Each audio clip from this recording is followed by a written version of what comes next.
Hola a todos, bienvenidos a un episodio más del podcast Una Fe Relevante. Hoy tenemos un nuevo invitado. Juan, bienvenido al podcast. ¿Cómo estás? Hola amigo, bien, bien, muy bien, gracias a Dios. De verdad, muchas gracias por esta invitación. Muy feliz de poder estar aquí contigo y con todos los que semanalmente, diariamente, mensualmente escuchan Una Fe Relevante, el regreso. Claro. Todas estas personas que por alguna razón ahí están. Yo no sé por qué. Están, ahí No está. entiendo. Es un Un, remanente un fiel. pequeño remanente fiel. Exactamente. Fueron Pero bueno, dispersados, pero se mantienen, ¿sí? exacto. Ahí firmes. Firmes en UFR, una Así fe es, relevante. así es. Pero bueno, yo te conozco bien, pero tal vez muchas personas no saben quién eres, no saben qué haces, no saben a quién están viendo y por qué estamos conectados y dirán, ajá, ¿quiénes son ellos? Sí, ¿quién es este tipo? O sea, ¿por qué está aquí? Exactamente. Entonces, ¿quién eres y por qué estás acá? ¿Quién soy? Una pregunta existencial fuerte. Responderla va a ser hermoso. No, bueno, mi nombre, como ya lo dijo Juan, mi nombre es Juan Camilo Echeverría, soy de Bogotá, Colombia. Eh, Estoy casado hace 6 años con una mujer hermosa, hermana de Vicky, la esposa de Pipe, el precursor de este podcast. Así El, que hay una sí, conexión, ¿no? En sí, todo uno de esto. uno de los patriarcas del Uno- podcast, una fe relevante. el Abraham del podcast, sí, yo vengo, yo vengo siendo así como el concuñado así lejano del patriarca, pero, y nada, pues estudié medios audiovisuales con énfasis en cine ya hace algunos añitos y por designios y la voluntad divina, entré a estudiar una maestría virtual en el Dallas se llama Maestría en Artes de Estudios Cristianos. Y bueno, no, ya el otro año me gradúo, si Dios permite. Por eso me invitaron, porque ya estoy a punto de graduarme. Porque ya se supone que debes saber algo. Ya se supone, este video lo mandó un profesor para que sí me dan el grado, ¿no?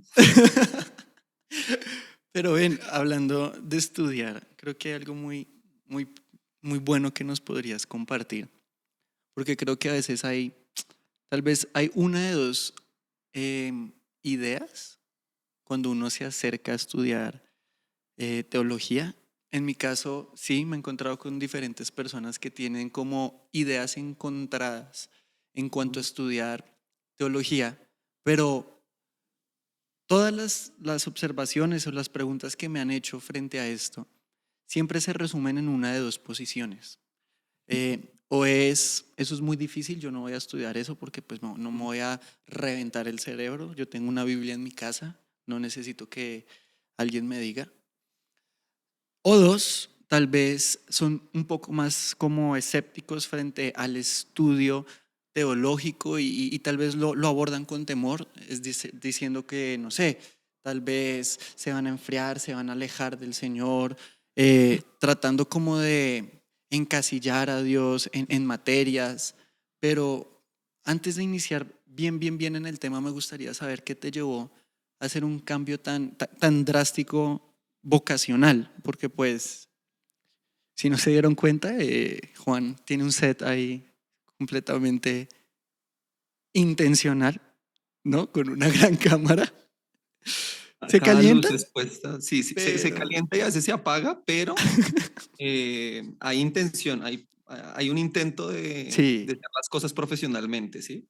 pero eso, o sea, el cambio entre estudiar cine y, y luego enfocarte en una carrera que a simple vista no tiene nada que ver, una maestría en estudios teológicos o cristianos. ¿Qué te lleva a hacer eso? Buena pregunta, porque no, la verdad, honestamente, sí me lo pregunté durante mucho tiempo y hasta pues chistoso es, pero la verdad es como los planes de Dios, en mis planes no estaba estudiar teología tan pronto terminara mi pregrado de cine, para nada. Creo que incluso estaba buscando seguir creciendo en mi área. Y bueno, por cuestiones que luego hablaremos más profundas, el Señor me lleva a estudiar teología. Yo lo había pensado en un futuro, yo decía, cuando ya sea abuelito y Mm, ya pues esté como en mi retiro de pensión, estudiaré teología. La verdad es que los planes de Dios, la verdad, siempre están por encima de lo que uno piensa y cree hacer con su propia vida. Y bueno, el entrar a estudiar teología sí fue como un tema, como tocando puertas que podía seguir estudiando, porque sí quería seguir estudiando, me encanta estudiar. Y se dio todo, se abrieron las puertas, una beca, los recursos y todo para poder hacer esto. Y cuando ya entré, ya adentro de la maestría, fue que realmente tuve que hacer una oración y hacer un par y decir, Señor, ¿realmente por qué lo estoy haciendo? ¿Cuál mm, es la intención y la motivación de mi corazón para hacerlo? Y la verdad, algo que el Señor habló a mi corazón es cuando Jesús dice que amarás al Señor con todo tu corazón, con toda tu mente, con todas tus mm, fuerzas. Y la teología es aprender a amar a Dios con la mente. mm, Y creo que mi amor por Dios en estos 4 años que llevo estudiando ha crecido y se ha intensificado en mi mente, obviamente en mi corazón, pero especialmente en mi mente. mm. Y con respecto a lo que tú decías, creo que sí hay muchos argumentos, excusas para no estudiar teología, como por ejemplo, una de las que más uno escucha es que la teología destruye la devoción, Ajá. pero pues los mayores y grandes teólogos cristianos han sido gigantes en su espiritualidad, ¿no? O sea, nomás el caso de Edwards, Mm, Lutero, Calvino, Agustín, fueron hombres realmente espirituales y luego teólogos, y por cuanto espirituales, pues está la teología. También que la sí. teología es aburrida o Sí. que solo leer la Biblia es Pesada. suficiente, ajá, o que, por ejemplo, el conocimiento va a envanecer y produce arrogancia. em, pero pues la verdad es que todas estas son excusas que no tienen que ver con lo que realmente es la teología, porque cualquier persona, cualquier creyente que abre su Biblia y la estudia en su devocional, en su diario vivir, está haciendo teología. Cuando escuchas una predicación, cuando compartes el mensaje, cuando compartes el evangelio, estás haciendo teología. Entonces, básicamente todas estas excusas parten de no saber qué es la teología. Claro. Y que es mucho más amplio que simplemente la clase que yo tomo con un profesor de seminario que me escucha, que es muy útil, que es muy bueno, pero Ujú, también ignoramos que todo el mundo la hace de alguna manera. Y creo que si la hacemos, nuestra responsabilidad es hacerla bien. Por totalmente. lo tanto, prepararse para hacer algo bien, creo que simplemente habla de cuánto me importa algo, cuánta intención hay en algo. Pero aunado a esa idea, a veces uno piensa que el estudio teológico, la teología bíblica, está completamente alejada de la cotidianidad. Porque otro Mm, argumento tal vez mm, es pensar, no, pero yo en mi contexto, ¿cómo puedo aplicar esto? Hay personas que tal vez sirven en lugares muy específicos. Hoy hablaba con alguien que estudia eh, una maestría en teología y me decía que ella, bueno, es una mujer, ella sirve en prisiones haciendo estudios bíblicos hace muchos años.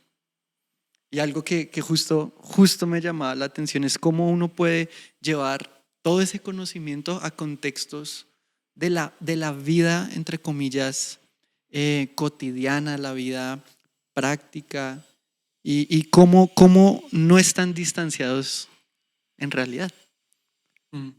No, totalmente. Es que la teología, y hacer la teología es lo que hace que el creyente arraigue, afirme su fe verdadera en Mm, Cristo, porque básicamente es eso, ¿no? La teología es teos, Dios, logía, conocimiento, es el conocimiento de Dios, partiendo de unos seres finitos, limitados y pecadores como nosotros, tratando de entender y conocer a un Dios soberano, alto, santo, sublime, increíblemente glorioso, Entonces, pues obviamente la teología siempre va a tener sus fallos, porque parte Sí, de un hombre pecador tratando de entender y conocer a un Dios santo y perfecto. Y el hecho de uno comprender a Dios como Él quiere que le comprendamos, conocer a Dios como Él ha dicho que quiere que le conozcamos, eso hace que nuestra teología siente las bases de una fe sólida y una fe asimismo nuestro relevante. mensaje, una fe relevante, y asimismo nuestro mensaje sea relevante. Y esta persona, por ejemplo, que compartes, que comparte en las cárceles y da su Mm. mensaje en estos escenarios, pues es una persona que para hacerlo ha de tener una fe clara, una fe relevante en su corazón, comprendiendo de qué se trata lo que está hablando y compartiendo. Y para eso es la teología. Me encanta cómo lo explicas porque a veces uno ve tan distante el estudio bíblico y la práctica de la Biblia, pero realmente no tienen que estar, número uno, distanciados si se hace bien. Sí, exacto. Y número dos, creo que en segundo lugar, también nuevamente habla de por qué hago lo que hago. Es decir, si mi objetivo es de estudiar la Biblia es que la gente sepa que sé Biblia, pues siempre va a estar desconectado de la práctica, pero si mi deseo de estudiar Biblia y teología viene acompañado de un genuino deseo de servir a otros y conocer más al Dios que me creó para yo así poderlo reflejar a otros con mayor claridad, creo que lo vuelve bien honesto. Y bueno, Claro. sí, dime, dime, No, dime. no, no, no, que lo que tú dices ese es el punto como central, porque de eso se trata la teología. Mm, O sea, la teología se relaciona no solamente con nuestra cultura y el conocimiento alrededor, y tiene que ser contemporáneo, o sea, aplicar todas esas verdades bíblicas al hoy, sino también tiene que ser práctica. Y eso mm, quiere decir estar siempre relacionada con la manera de vivir y no solamente de creer, o sea, cómo yo aplico mm. las creencias de la fe a mi diario vivir y a mi práctica y a mi estilo de vida. Y eso es lo que ayuda a la teología a hacer lo posible. Sí, totalmente. Y cuando uno ve diferentes, por ejemplo, temas pues sí, de la teología bíblica, uno, cuando en serio profundiza en ellos, ve cuán aplicables son en la vida real. O sea, uno a veces oye cosas como la idea del trabajo, cómo la Biblia concibe el trabajo, ¿no? Y a veces uno dice, bueno, ¿yo para qué quiero saber eso eh, si yo, o sea, yo trabajo es por necesidad, yo trabajo, a mí, ¿sí me explico? O cómo todo fue del caos, y el Señor a través, no había nada y creó el cosmos, y cómo vamos de una creación hacia a una nueva creación, ¿no?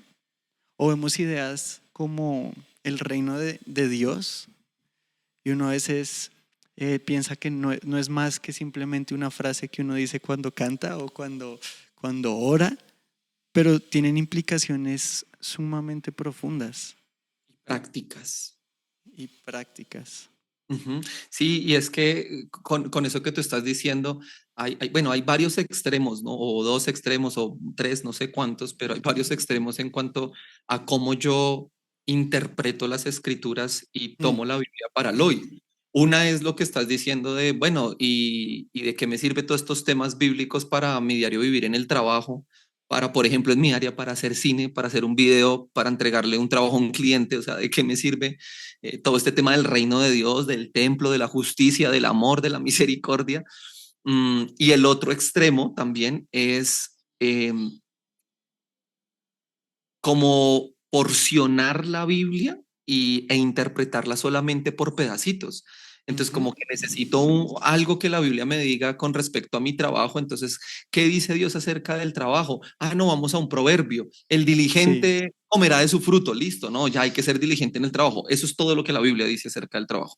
Y Mm. leer la Biblia sí tiene sus peligros. Entonces, la gente aún que critica tanto la teología, realmente lo que está haciendo es una mala teología y por eso no vive una verdadera fe relevante. Uf, uf, uf, uf y recontra uf.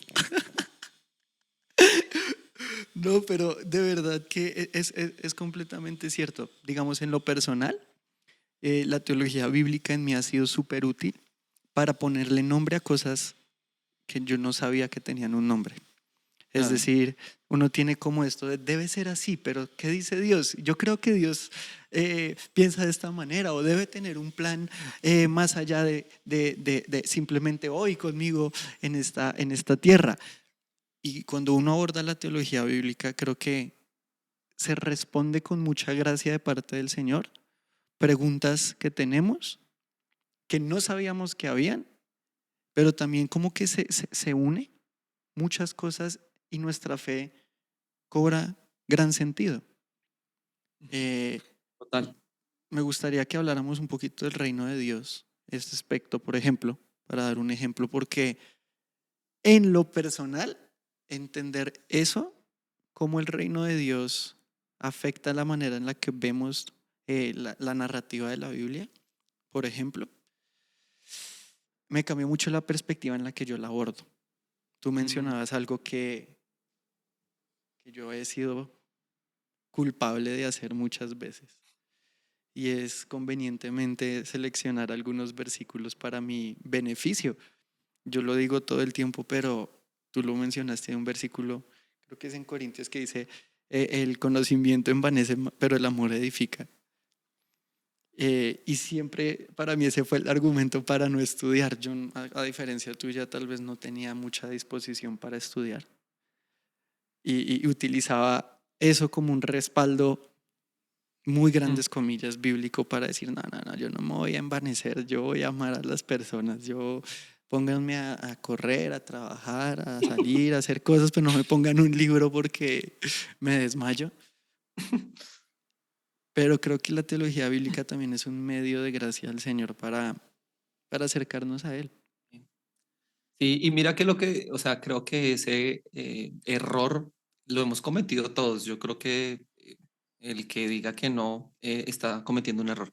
No, creo que todos, todos hemos cometido ese error a nuestra conveniencia y a nuestro favor de extraer de la Biblia pasajes para nuestro acomodo.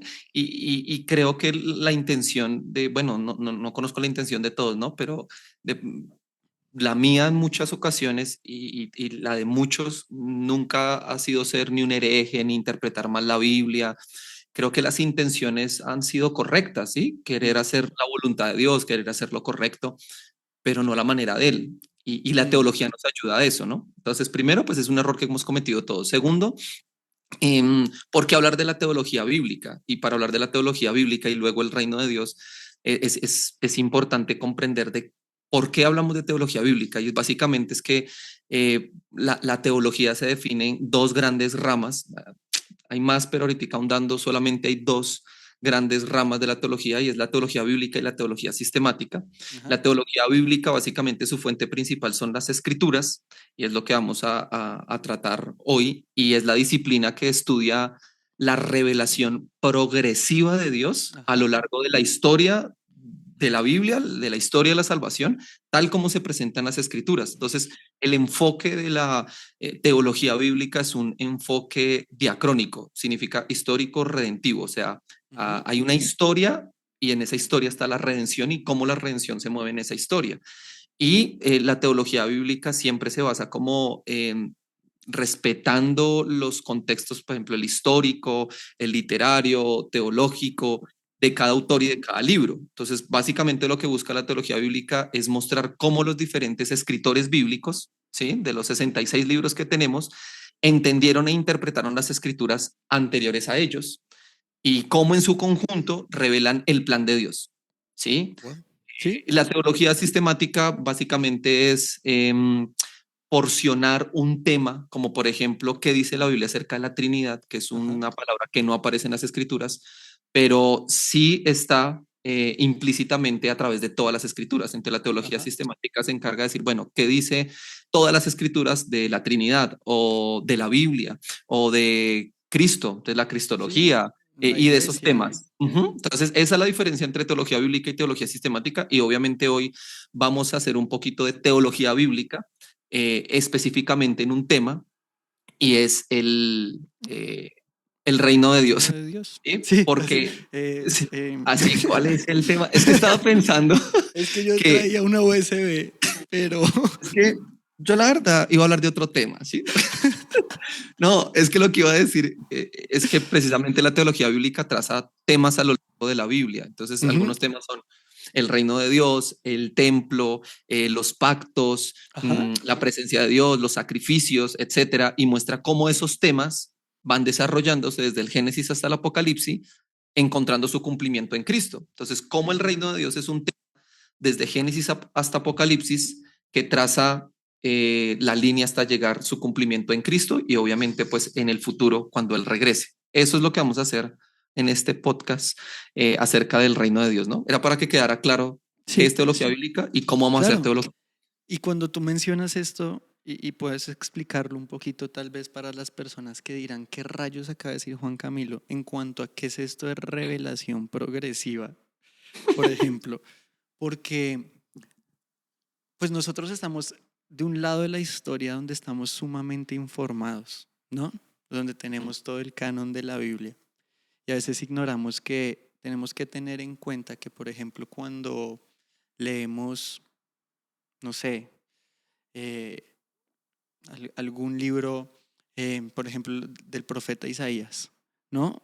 Él, pues claro, tenía cierto conocimiento acerca de las cosas anteriores, pero el Señor seguía obrando a través de la historia y progresivamente revelando cosas. Entonces, eh, cómo podrías tú definir tal vez esta idea de revelación progresiva? Sí, muy buena pregunta y clave para entender esto, porque a explicarlo de una manera que yo mismo pueda entenderlo fácilmente y es la revelación progresiva, como su mismo nombre lo indica, es una revelación que se va dando en el transcurso del tiempo. Entonces, cuando hablamos que en las escrituras hay una revelación progresiva, es que eh, durante todo el canon de la Biblia se va desarrollando la revelación completa que tenemos de Dios. Cuando digo completa, no es plenamente para conocerlo totalmente, porque no lo haremos en esta tierra, solamente hasta que seamos glorificados, pero sí la revelación completa que Dios ha decidido entregarnos. Y esa manera en la que Dios ha decidido revelarse y entregarse a nosotros, lo tenemos a través de un libro llamado la Biblia, las Escrituras. Y a través de ese libro, su revelación de quién es Dios, qué hace Dios, qué quiere Dios, se va revelando de manera progresiva. De modo que cuando leemos el Pentateuco, los 5 primeros libros de la Biblia, solo entendemos una parte de esa revelación de Dios, que se va revelando más con los profetas, con los históricos, cuando llega Cristo en el Nuevo Testamento, con las cartas y obviamente tiene su cumplimiento ya pues en Apocalipsis, que es lo que vendrá. Entonces, esa es la revelación progresiva, cómo Dios se ha revelado a través de la historia en las escrituras. Y que eso nos lleva a entender de manera muy, muy, muy palpable que la Biblia no se tiene que leer simplemente como un compendio de historias independientes, sino como cualquier libro. Es decir, voy a usar este libro que no es la Biblia, pero lo que yo leo en el primer capítulo es una construcción progresiva de lo que voy a seguir leyendo en los demás Así es, capítulos. Entonces, así es. creo que nos ayuda también a entender eso a una manera un poquito más intencional en cómo abordar la Biblia. Tal vez algunas personas dirán, pero ¿cómo voy a leer la Biblia? ¿Cómo abordo la Biblia? Aún en el estudio bíblico. Y creo que desde esa manera de pensar, creo que nos da un buen marco para decir, bueno, yo creo que lo primero es poder entender la narrativa de la Biblia y, y qué dice a lo largo de todos sus libros. Y por eso ¿De el qué se reino trata? exacto, y por eso el reino de los cielos para mí es una de esas cosas que a uno cuando lo entiende, como cuando Ratatouille, el otro, el que no es Ratatouille, prueba el quesito y le explotan, así, pa. Em, Juegos pirotécnicos en su cabeza. eso, para mí fue eso. Y para este episodio, amigo, yo quería hacer mención a un libro eh, que a mí me encantó, de Patrick. Es que su apellido es difícil, Schreiner.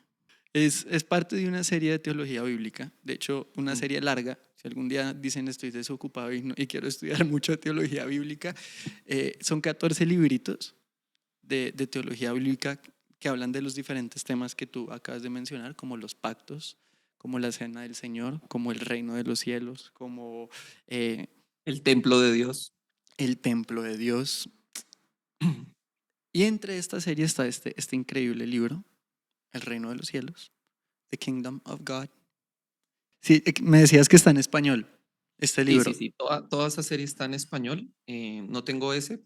eh, una fe relevante me lo va a regalar un día estos, pero tengo otro y son muy buenos, recomendados. Recomendados, al final del día no son más que como introducciones al tema, ¿no? O sea, cabe Sí, sí, sí, aclarar que pero introducciones muy, muy claras, pero también profundas, ¿no? O sea, sí, no quedan claro, cortas al tema. pero sí como con ganas de, ven, voy a ver más de este tema. Y lo Sí, como increíble de teología estos, para dummies, ajá, como para Juanes, así no mentiras. como para Es, nosotros, sí, sí, sí. pero también tiene algo muy cool y es que todos los libros al final tienen una bibliografía recomendada para profundizar. Entonces, si alguien queda picadito, pueden seguir leyendo los libros recomendados y así Chévere. entrar en un loop infinito de libros que pueden leer, pero sin más que agregar, el reino de Dios. Porque a mí me llamó tanto la atención este tema, porque es una frase eh, que oímos mucho a lo largo de la Biblia. Lo oímos, por ejemplo, últimamente solo hablo del Sermón del Monte, porque lo he estudiado un montón, pero tenemos, por ejemplo, en el Sermón del Monte, como Jesús menciona esto, el reino de los cielos es semejante a, el reino de los cielos es como esto, el reino de los cielos, ta, ta, ta, y como que es una palabra que como cristianos tenemos inconscientemente Mm, en nuestra cabeza, pero ¿qué significa? ¿Por qué es importante? ¿Por qué deberíamos entenderlo? mm, grandes, grandes preguntas. Wow. Creo que, bueno, todos los temas bíblicos en cuanto a la narrativa bíblica son importantes porque precisamente nos están revelando, como ya lo decíamos, una parte de Dios, ¿no? Mm, Y hablando de la teología bíblica específicamente en el reino de Dios, ¿por qué es importante el reino de Dios? Tenemos que empezar a ver que no solamente es un tema de Jesús en los evangelios cuando dijo arrepentidos y creed porque el reino de los cielos se ha acercado. Mateo habla mucho acerca del reino de los cielos y otros evangelistas hablan mucho del reino de Dios. Si no estoy mal, creo que es Lucas el que habla acerca del reino de Dios, el reino de Dios, el reino de Dios.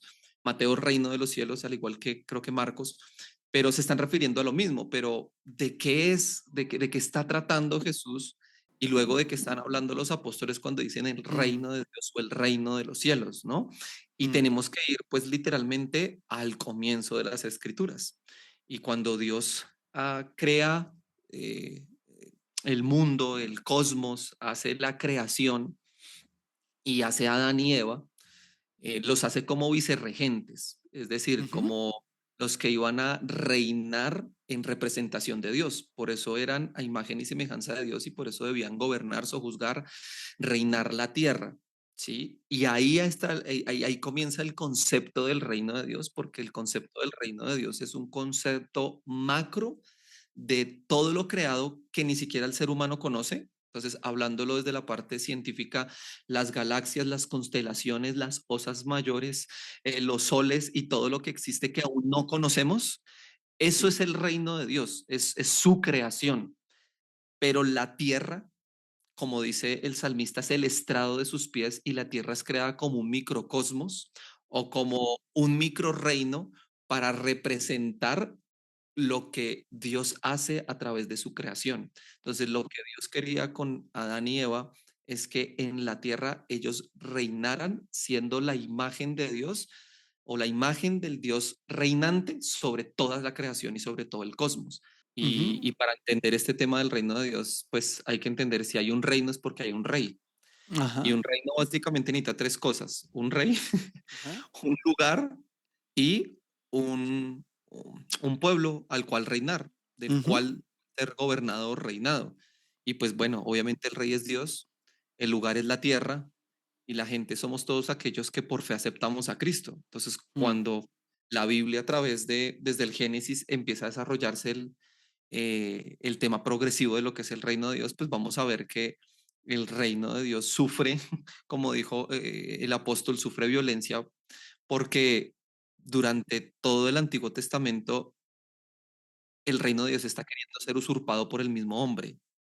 ¿Por qué? Porque el hombre lo que quiere es su propio reino. Y el primer pecado de Adán y Eva es básicamente eso. Yo quiero reinar sobre mí. Mm. Y es un rechazo a el absoluto poder y gobierno de Dios. Tú no vas a gobernar, yo voy a gobernar sobre mí. Y desde ahí comienza la crisis del reino de Dios que Jesús viene a restaurar. ¿Sí? Básicamente es como a grandes rasgos, creo que poder entender de qué vamos a hablar del reino de Dios, ¿no? Sí. Y cómo esta idea se sigue cultivando, desarrollando a lo Ujú. largo de no solamente Génesis, sino todo el Antiguo y Nuevo Testamento. Sí, Eh, Algo que me gusta a mí pensar siempre es como cuán partícipes somos nosotros aún de la misma historia y narrativa bíblica, porque hasta que el Señor vuelva, yo sigo siendo, yo sigo estando presente en el timeline, en la línea del tiempo entre Génesis y Apocalipsis. ahí está. Entonces, eso es muy, muy cool porque creo que la teología bíblica también nos ayuda a entender que no estamos, que la Biblia no es un libro alejado de nosotros, sino que nosotros también tenemos que responder fielmente a eso, o sea, al hecho de que somos partícipes de esta historia que, por así decirlo, cierra el telón cuando el Señor vuelva por nosotros, que en sí mismo es todo un tema, todo, pero bueno, todo es un tema en la vida, pero sí, el reino de los cielos para mí ha sido algo muy como que te abre los ojos a ver más allá la Biblia que un simple libro de historias. No sé si tal vez nos pudieras decir, incluso no exclusivamente con el tema del reino de Dios, cómo la teología bíblica ha sido útil en tu vida para eso, para crecer en tu conocimiento del Señor y en tu propia relación con Él. Sí, creo que es muy buena pregunta porque básicamente eso es lo que está tratando de responder la teología bíblica, ¿sí? Mm. Digamos que, por ejemplo, para llegar a ver qué es lo que Dios está queriendo decirme a mí, Juan Camilo, con el tema de el reino de Dios. O sea, que todo este tema del reino de Dios, que obviamente explicamos de manera muy pasajera, muy somera, por encima, ¿no? Porque es un tema pues muy profundo. Pero aunque lo supiéramos de manera profunda y aunque lo hayamos estudiado y explicado, bueno, ahora, ¿qué tiene que ver este tema del reino de Dios conmigo? Tiene que ver el tema de la creación conmigo, la recreación, la salvación, los pactos, todos estos temas bíblicos que tienen que ver conmigo. Y bueno, antes de específicamente ver cómo el reino de Dios que tiene que ver con mi vida y cómo lo puedo aplicar en mi diario vivir, en mi cotidianidad, Ujú. y cómo el reino de Dios, por ejemplo, puede responder a preguntas cotidianas, pero a la vez complejas en mi vida, Mm. ¿sí? Y como por ejemplo, ¿por qué nos enfermamos? ¿Por qué tengo que despedir familiares? ¿Por qué tengo que pasar por Mm. crisis financieras? ¿Por qué tengo que pasar por batallas en mi fe? Entonces, ¿de qué me sirve entender el reino de Dios y hacer teología bíblica a través de un tema como el reino de Dios para aplicarlo a eso? Mm. Y creo que ese es el punto al que queremos llegar, ¿no? Sí, Y para total. eso, algo que nos va a ayudar mucho, sea el tema, el reino de Dios o cualquiera, es entender cómo la teología bíblica, y esto lo explica un autor que se llama Michael Lawrence, él explica cómo la teología bíblica es útil para la iglesia. Mm, como comunidad, como nosotros. Y él explica que para interpretar correctamente un texto o una porción bíblica dentro de la gran narrativa de las escrituras que ya mencionamos, básicamente hay que considerar tres horizontes. Uno es el horizonte textual, y él ok. habla acerca que ese horizonte textual es el nivel inmediato del pasaje que estamos estudiando. Entonces, ahí observamos el contenido del pasaje, cuál es el contexto, cuál es su estructura literaria, cuál es el propósito del autor. Entonces, voy a poner un ejemplo con un texto para estos, son tres horizontes, para estos tres horizontes. Entonces, por ejemplo, Génesis 22. De leer Génesis 22, considerando cómo Abraham responde a la prueba del sacrificio a Isaac y cómo se desarrolla la narrativa de ese capítulo. Entonces, el horizonte textual es cómo Abraham responde a esa prueba, de qué se trata la prueba, qué está hablando el autor, que es Moisés, y qué nos está queriendo enseñar y qué está queriendo decir con el sacrificio de Isaac. Mm, Entonces, ¿cuál es el contexto? ¿Qué significan los sacrificios en esa época? ¿Por qué sí. Isaac va? ¿Por qué Abraham lleva a Isaac a un monte? ¿Por qué no lo podía hacer afuera de la tienda donde vivía? ¿Por qué no lleva a la mamá? ¿Por qué solo van ellos dos? O Mm, sea, todas estas preguntas de contexto y estructura literaria del propósito del autor nos ayudan a ver el horizonte textual. claro, ¿Sí? y Entonces, voy a tratar, a ver si entiendo bien, y sí, es como tratar de ponernos en los zapatos puntuales de la situación. ¿Sí? exacto, exacto, exacto. O sea, como en la cabeza y en el Ajá, contexto de la época que se está escribiendo, ¿sí? Porque sí, pues obviamente en nuestro siglo XXI, con Zoom conectados desde cualquier sí, parte del porque, mundo, sí, no es lo mismo que hacer un sacrificio en el lejano Mediano Oriente hace claro, 3000 años, ¿sí? Y porque es claro. bien lejano. Entonces, importante eso. Entonces, ese es un horizonte. Entonces, la teología bíblica nos ayuda a ver, bueno, el horizonte textual, qué dice el texto, pero también hay otro y es el horizonte de la época, que va muy unido y es ese horizonte coloca el texto dentro de la historia de la redención.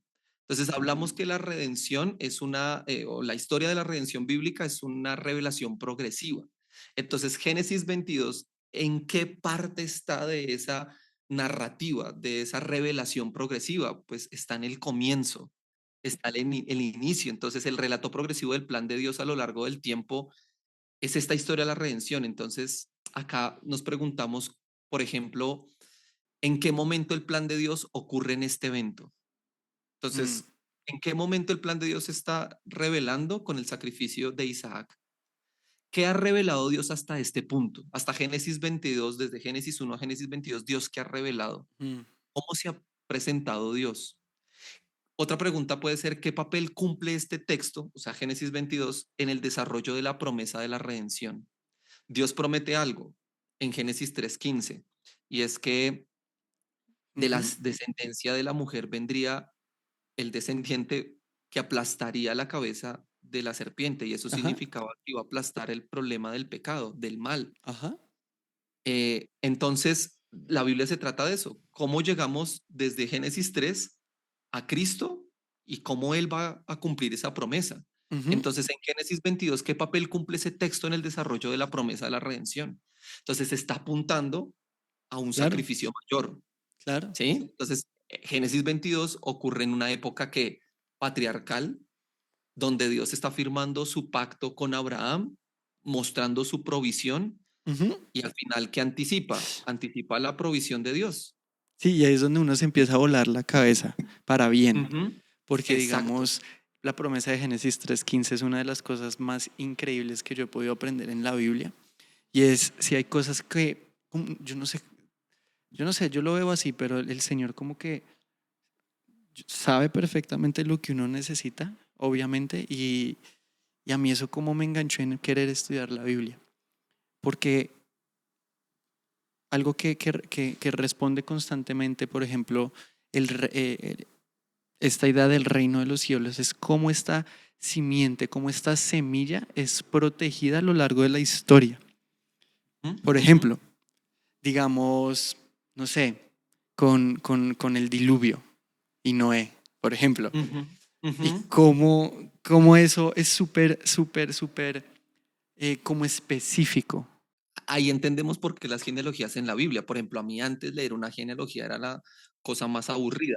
No significa que ahora pues solo lea genealogías en mis devocionales y pues llore leyendo una genealogía. Honestamente no, pero leer una genealogía ahora, me abre el campo a entender de qué se trata, porque la genealogía que vemos después del diluvio nos está mostrando algo, que Adán y Eva tuvieron tres hijos. El primero, Caín, Abel, que fue asesinado por Caín, y un tercero que fue Set, ¿sí? Eh, Set es el padre de Noé, ¿no? Después de una larga lista, ¿no? De hombres, pero viene Noé, y Noé tiene tres hijos, Jafet, Cam y Sem. Y vamos a ver cómo a través de ellos viene Abraham, los patriarcas, Pipe, Juanes,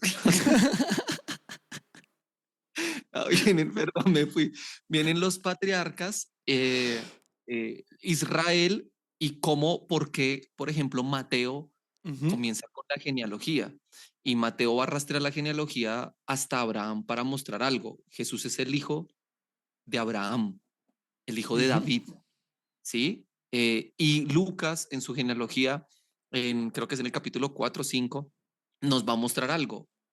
Jesús es el hijo de Adán, Ujú. es el hijo del hombre, del primer hombre, y Y, nos y va a a rastrear la diferencia, por genealogía hasta ejemplo, Noé. ¿Mm? a diferencia de Mateo, que es muy intencional por ejemplo, en la promesa que, por ejemplo, Dios le hace a David, en la genealogía que vemos en el libro de Mateo, se traza intencionalmente para, para que nosotros entendamos que Él es el heredero al trono de David que el Señor había prometido, el que reinará para siempre. Entonces, todas esas cosas que uno a veces Claro, dice, ay, claro. este es el hijo de tal, sobrino de tal, y tuvo dos hermanos, y tuvo, ¿sí me explico? O cosas Sí, así.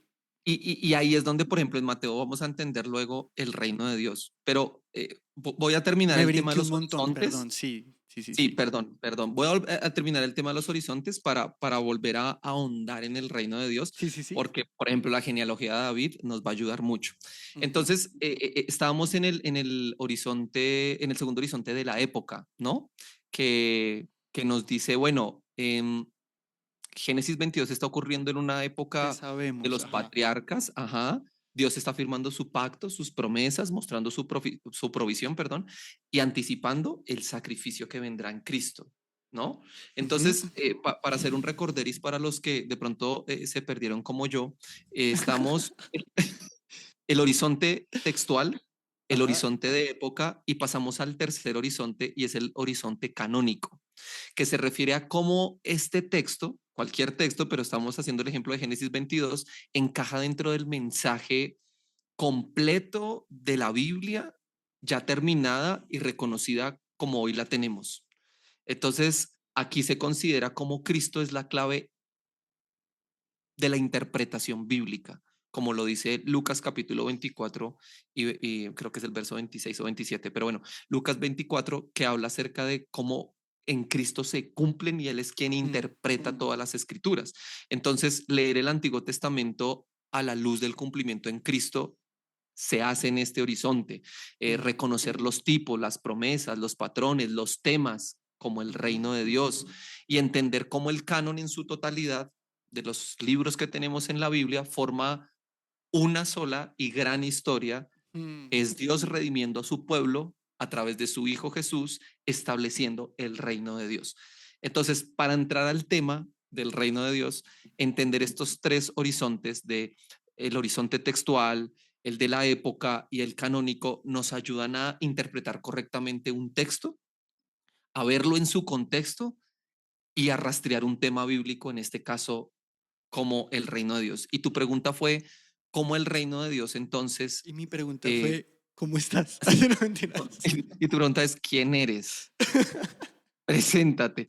Entonces, no, en tu pregunta de cómo este tema del reino de Dios ha podido impactar, ministrar, hablar a mi vida, cambiar mi manera de pensar y mi fe o formar mi fe. Entonces, cuando yo entiendo estos horizontes y puedo coger un texto de la Biblia y empezarlo a rastrear, a estudiar, a profundizar a través de esto, me doy cuenta que el reino de Dios no solamente es un tema aislado, no Mm, es un tema del Antiguo y del Nuevo Testamento en el que Jesús habló y ya, sino que es un tema en el que me pone a mí como creyente e hijo de Dios. Yo mm, soy parte del reino de Dios, pero ¿cuál reino?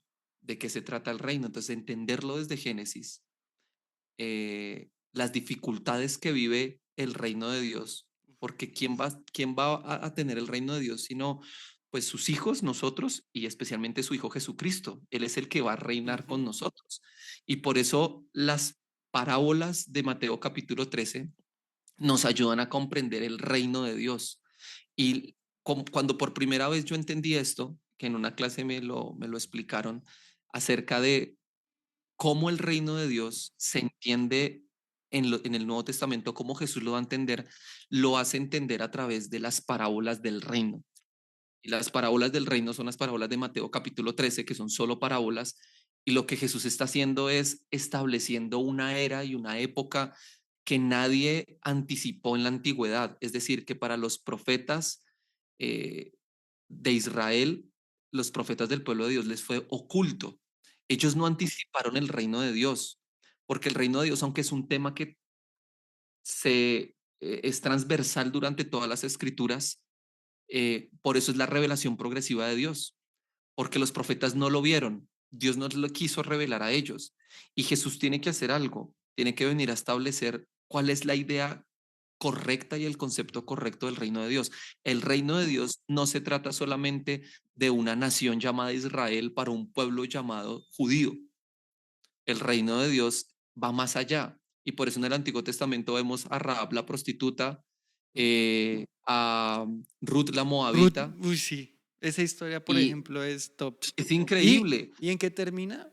Es decir, enseñándonos que alguien, una moabita, entraría como también ese agente que preservaría la simiente de Jesús, que Así más es. adelante la veríamos bueno, ya expresada en el Nuevo Ajá, Testamento. Pero ajá. eso es genial.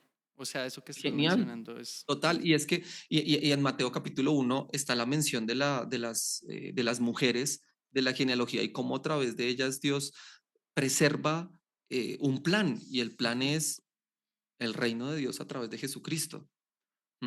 El reino de Dios a través de mujeres y hombres, pero especialmente mujeres acá en este caso desechadas por la sociedad, marginadas, pero que Dios va a cumplir su propósito de establecer un reino entre judíos mm, y gentiles, para todas las naciones, de todo reino, de toda lengua, de toda tribu, de toda nación, para solamente algo, que reconozcamos que Dios es el rey. Y viene un reino, y el reino ya ha llegado, y estamos entonces entre el ya, pero el todavía no. ajá. Ya Cristo vino a establecer ese reino, ya Cristo lo vino a inaugurar. Ujú, Ahora estamos en el camino entre la consumación de ese reino cuando Cristo regrese por exactamente. segunda vez a reinar con nosotros. Entonces, comprender esto me da expectativa y esperanza de saber que yo no solamente soy uno más, voy a reinar con Cristo. Ya estoy reinando con Cristo, Mm, y para eso, para prepararme para ese reino, tengo que entender algo. Si quiero que Dios reine en la tierra, debe reinar primero en mi corazón. Y, y bueno, cuando Jesús nos va a hablar de las parábolas en Mateo 13, las parábolas del reino, pues nos está mostrando algo, y es anunciando ese ya, pero todavía no del reino. Es mm, decir, Jesucristo en su primera venida vino a inaugurar el reino.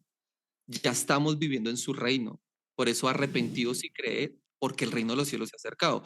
Entonces, el condicionante número uno para el reino de los cielos es arrepentimiento y fe.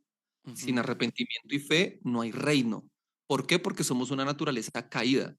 Porque el reino que Dios comenzó en la creación fue distorsionado por el pecado.